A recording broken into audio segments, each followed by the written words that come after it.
Healthy cook ప్రేక్షకులకందరికీ నమస్కారములు. ఈరోజు నేను హెల్తీ అండ్ టేస్టీ రాగి పిండితో ఆలు పరోటాని ఎలా తయారు చేయాలో చూపించబోతున్నాను. 1 కప్పు రాగి పిండి తీసుకున్నాను. అందుకు ఈక్వల్గా గోధుమ పిండి 1 కప్పు, 1 గ్లాసు వాటర్ తీసుకున్నాము.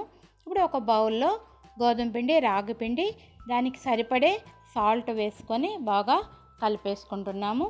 ఇంకా టేస్ట్ కోసము 1 స్పూన్ నేను నెయ్యి వేసుకుంటున్నాను.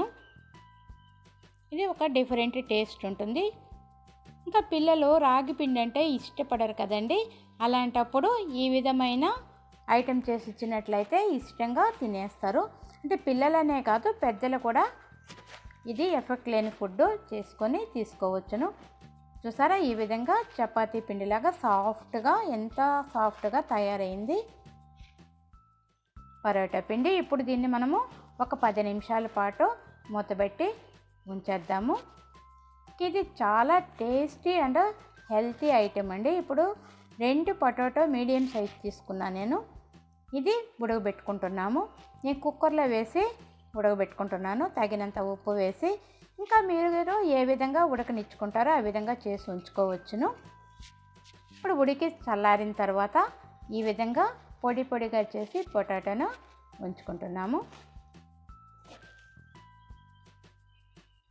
ఇంకా ఇప్పుడు 1 కప్పు సన్నగా తరిగిన ఆనియన్, సన్నగా తరిగిన పచ్చిమిర్చి, ఇంకా కరివేపాకు, కొత్తిమీర సన్నగా కట్ చేసుకునేది వేసుకున్నాము.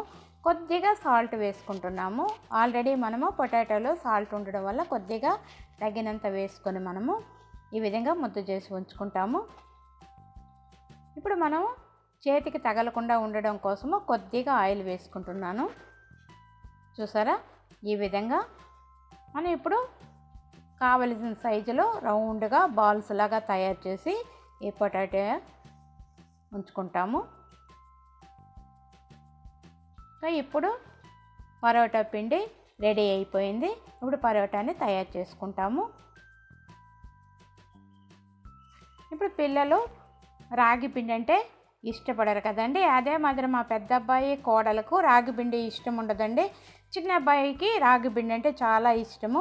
కాబట్టి వాళ్ళిద్దరి ఇష్టాలను కలిపి నేను ఈ రాగి పరోటాను తయారు చేసి మీకు చూపిస్తున్నాను. ఈ విధంగా చపాతీ పిండిలో రుద్ది సెంటర్లో మనము ఈ పొటాటో ముద్దను పెట్టి మనము ఏం చేస్తామంటే ఈ విధంగా అన్నీ తయారు చేసి ఉంచుకుంటాము. ఇది చాలా టేస్టీగా, ఇంకా మొరమొరాని తినడానికి చాలా బాగుంటుంది. ట్రై చేయండి.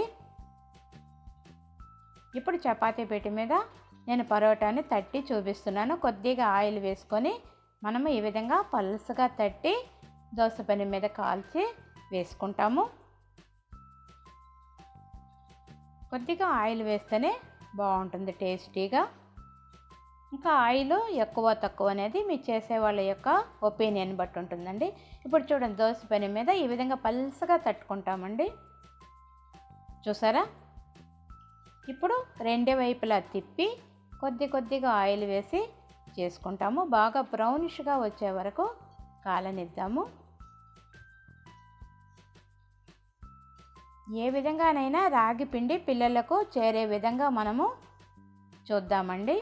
చూసారా, 2 వైపులా బాగా బ్రౌనిష్గా కాలింది. ఈ విధంగా అన్నీ కూడా తయారు చేసుకుంటాము. ఇంకా ఇది కారం చట్నీకి చాలా టేస్టీగా ఉంటుంది. ట్రై చేయండి. Thanks for watching.